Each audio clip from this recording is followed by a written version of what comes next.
some of the things that we're going to look at when we study physics and the kinds of questions that we'll be able to answer seem a bit odd at first.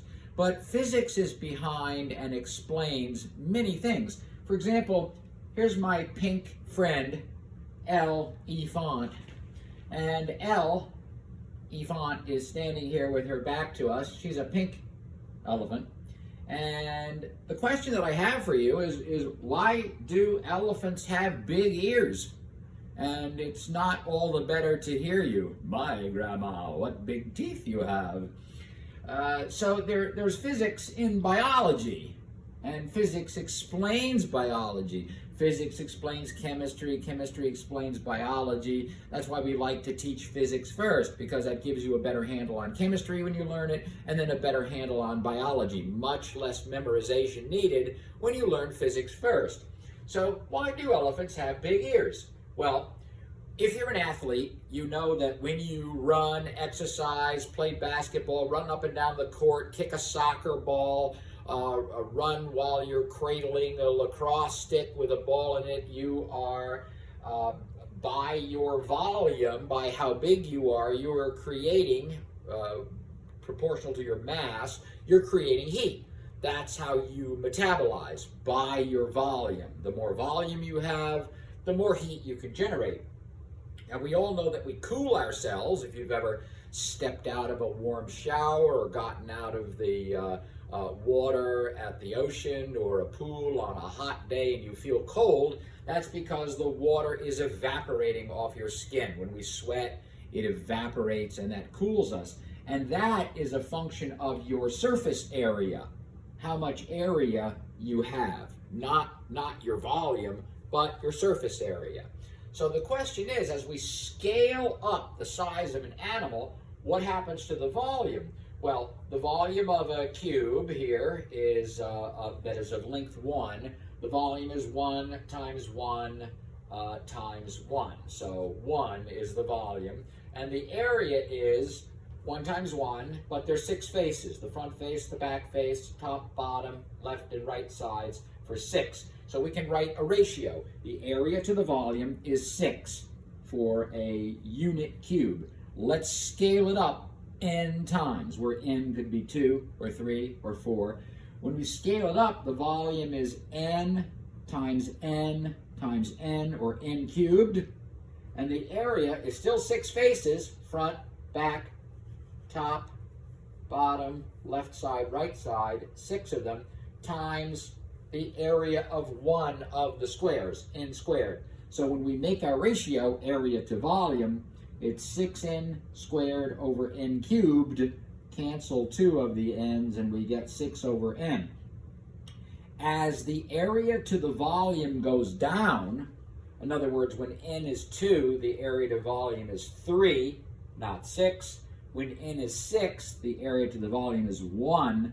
The smaller this ratio gets, the less efficient you are at cooling yourself. You have less area for your volume. For a given volume, you have less area the bigger the object gets. So an elephant is a relatively large animal, and therefore it could cool itself by standing in the water, and that's what a rhinoceros or a hippopotamus might do. But elephants don't do that. They have, through evolution, developed another means of staying cool. What they do, since they have a very poor area to volume ratio, they flap their ears. Their ears are heavily vasculated. They have lots of veins in them, and they flap their ears in the breeze to stay cooler. So rather than sweat, which they do to some extent, they also flap their large vasculated ears. They wave them, they fan them in the air to cool themselves down. And that's a physics answer, because the area to volume is against an elephant. Works pretty well for us, where n is maybe 1. For an elephant, where n is 3, they're 3 times as poor at cooling themselves, so they flap those big ears. Why do elephants have big ears? To cool themselves. And we'll learn more about that as we learn more physics. But I just want to kind of give you a preview of the kind of fun questions that we can look at in physics. Here's a toy which I want to show you. This is an aluminum tube. Hello, I see a ship on the horizon. You're coming in. Oh, the captain's coming home. And this is an extremely powerful magnet, a neodyne magnet. Very funny, if you heat a neodyne magnet in boiling water, you will take away its magnetic powers. You will heat it to the point where the alignment of the electrons, which when aligned create a magnetic field, and you take that alignment away, and this thing, which is rather expensive, costs like 10 bucks, it loses its magnetic power. It just becomes a paperweight. Aluminum and magnets don't stick together. Aluminum is not a metal that has spare electrons that are in orbitals that can be aligned in a way that gives them a magnetic property. So how long does it take for, call this roughly half a meter. It's probably shorter than that. But say it's half a meter. In half a meter, an object takes a third of a second to fall. So that takes about a third of a second. Now what happens if I put the very strong magnet in the aluminum tube to which it will not stick, and I let it go?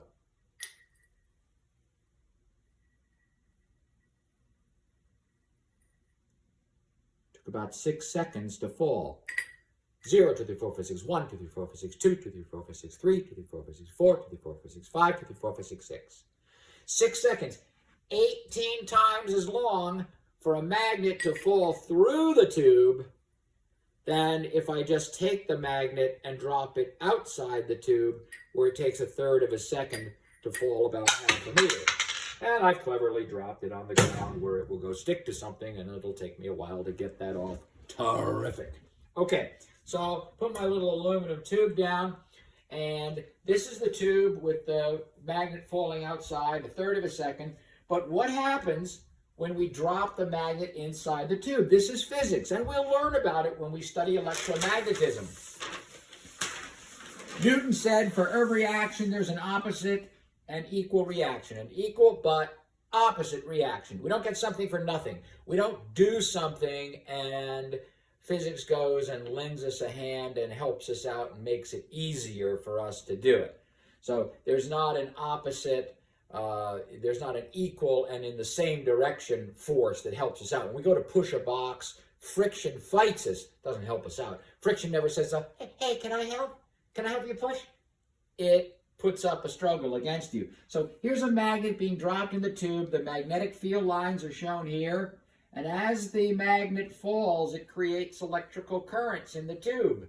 And these electrical currents form another magnetic field. But because of Newton's third law, for every action, the electricity flowing, there's an equal and opposite reaction. The magnetic field that these currents produce opposes the magnetic field.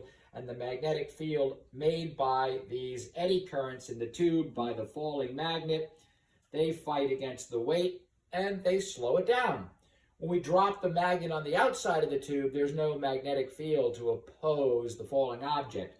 But when we put the magnet in the tube, the magnetic field can cause currents, which create another magnetic field, which pushes or buoys up the magnet so it drops slower. So the magnet moves, currents are set up, there's an upward force because of these currents, and the opposing magnetic field pushes back against the weight force of the magnet, and we get slower movement through the tube. Again, this fun, simple aluminum tube and magnet, now stuck somewhere down below my board, are an excellent way of demonstrating that some physics is going on where magnetism and electricity are involved. And we'll study electromagnetism as an entire subject as we get ready for either the AP physics exam 1 or 2 or the SSAT, the subject test offered for students seeking entrance into their favorite college.